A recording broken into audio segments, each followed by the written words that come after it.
문재인 대통령의 공약이자 국정과제인 한전공대에 대한 구체적인 윤곽이 나왔습니다.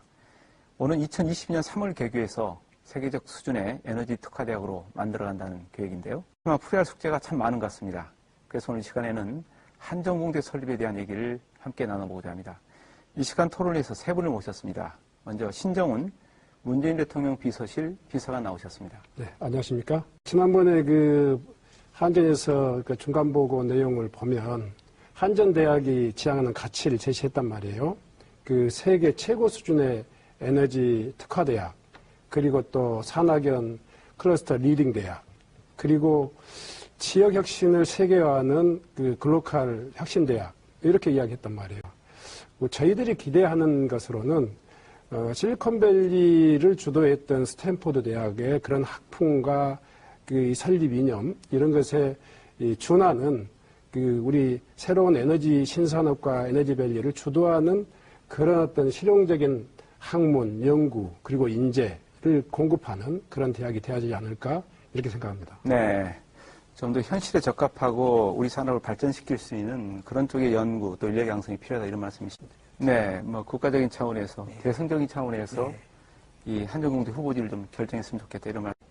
한전공대 설립의 어떤 타당성과 추진 목적에 대해서 충실하면 된다고 생각합니다. 그래서 추진단이라든가 영역팀에서 이 한전공대의 설립 취지에 맞게 결정하면 된다고 생각합니다. 저는 이제 그런 측면에서 가장 크게 우리가 고려해야 될 기준은 한전과 기업, 연구소 등 이런 산학연 클러스터가 최적의 어떤 여건을 갖출 수 있는 그런 원스톱 플랫폼을 구축할 수 있는 그런 지역에 갖춰지는 것이 가장 카이스트라는 그런 특성화 대학이 있었고요. 또 이제 영남권에는 포항공대라는 또 특성화 대학이 있었습니다. 예, 그래서 이제 호남권의 대표 대학이 될 수 있다, 이런 기대가 많습니다. 산업의 발전과 함께 국가 균형 발전 정책의 차원에서 호남권의 신산업을 리드할 수 있는 그런 대학이 필요하다. 사실 지역 총생산에 대비해서 우리 지역의 창업기업의 숫자라든가 또 R&D, 연구개발 예산의 어떤 비중이라든가 이런 걸 봤을 때는 전국 최하위 수준이거든요.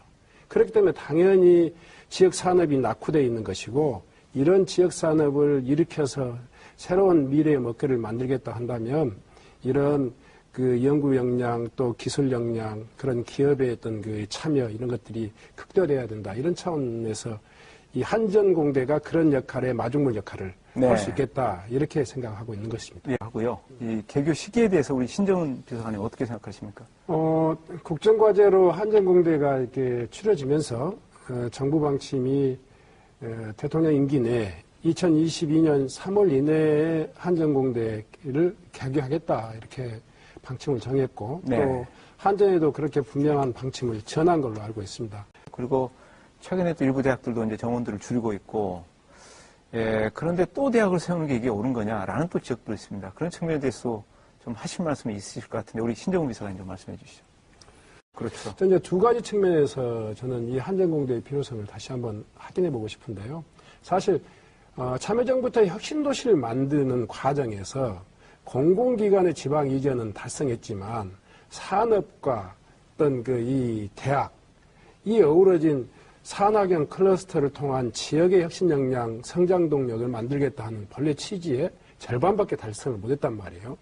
이것은 국가 정책, 이미 10년 전에 추진했던 참여정부의 혁신도시 정책을 좀 더 완성해 나가는 과정에서 필요한 인재 양성과 또는 기술, 신기술의 어떤 뒷받침이 필수적이다, 이런 측면이 있고요.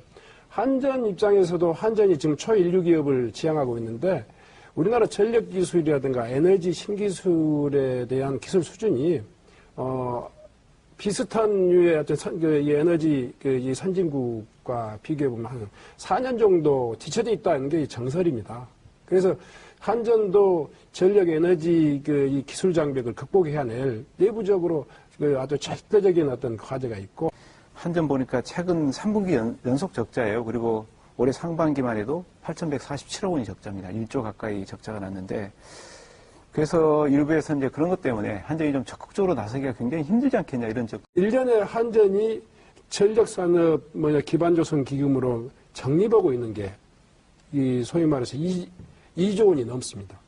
그것을 매년 R&D 분야 등에 투자하고 남아서 현재 적립되어 있는 전력산업 기반 기금이 지금 4조 2천억 정도 됩니다. 이렇게 보면 한전 내부에서 한전공대를 재정 여건 때문에 할 수 없다. 그 이야기는 소위 농부가 씨 뿌리는 것을 들여오는 것하고 똑같은 거죠. 네. 풍년농사 못 만나. 실제로 건립 비용으로는 저희들이 추산하고 또 보고받은 바로는 한 7,500억에서 1조 원 정도. 네. 그리고 운영비는 1,000억 내외. 그러니까 매년 들어가는 그 운영비 1,000억이 넘지 않는 걸로 한전이 지금 내부 추산하고 있는 걸로 알고 있습니다. 네. 그러니까 아까 이제 종합해 보면 지금 한전공대가 세계적인 공과대학 그리고 우리 한전을 중심으로 한 세계적인 에너지 신산업을 주도하는 그 목표에 비해서 한전공대에 투자하는 재정은 큰 문제가 되지 않는다. 네, 충분히 감당할 수 있다 이런 말씀이고 네. 또 여러 관련된 기관이나 단체의 어떤 협조도 없고 그러려면은 범정부 추진위원회를 구성해야 된다 이런 얘기도 나왔습니다. 정부의 입장을 분명히 하는 그런 측면이 필요하겠고요. 두 번째로는 이제 한전공대 설립이 기재부 그리고 또 국토부 그리고 교육부 산업부 다양한 부처들의 의사가 이렇게 하나로 모아져야 됩니다. 그래서 저는 이 한전공대의 공정, 일정, 그리고 한전공대의 어떤 프로세스의 복합적 어떤 그 행정 절차, 이런 것들을 봐서 반드시 이 범정부 추진기구가 뭐 국가균형발전위원회 산하에 있어도 좋고, 뭐 또 총리실 산하에 있어도 좋고, 어떤 형태이든 간에 아주 필수적이다. 이렇게 생각합니다. 네. 앞서 이제 신용 비서관께서 우리 지역 정치권도 이 문제를 조금 적극적으로 나서야 되고 또 지역 언론도 그런 역할을 해줘야 된다 이런 말씀하셨어요. 그것도 또 필요해 보입니다. 구체적으로 어떤 활동들을 좀 해야 된다고 보십니까? 다행히 지금 이제 청와대에서 이 업무를 담당하는 비서관이 우리 지역 출신 민영배 자치분권 비서관이 임명이 됐기 때문에 관심이 굉장히 더 커질 거로 생각합니다. 다만 이제 국정과제로 이 선정돼 있는 모든 국정과제가 다 똑같은 정상적인 속도로 가지 않습니다. 지역의 정치권이 얼마만큼 관심을 가지고 노력하느냐에 따라서 그 속도가 달라지는데요. 당연히 지금 현재까지의 속도로 보면 지역 정치권의 노력이 대단히 부족하다. 먼저 우리 비서관님 말씀해 주시죠. 네. 가장 중요한 이야기는요. 이 한전공대 이슈가 지역의 이슈에 갇히지 않도록 해야 되겠다. 그야말로 기후변화 대응에 하는 에너지 신기술을 우리가 선도한다. 이런 입장과 또 국가 에너지 산업의 성장을 주도한다.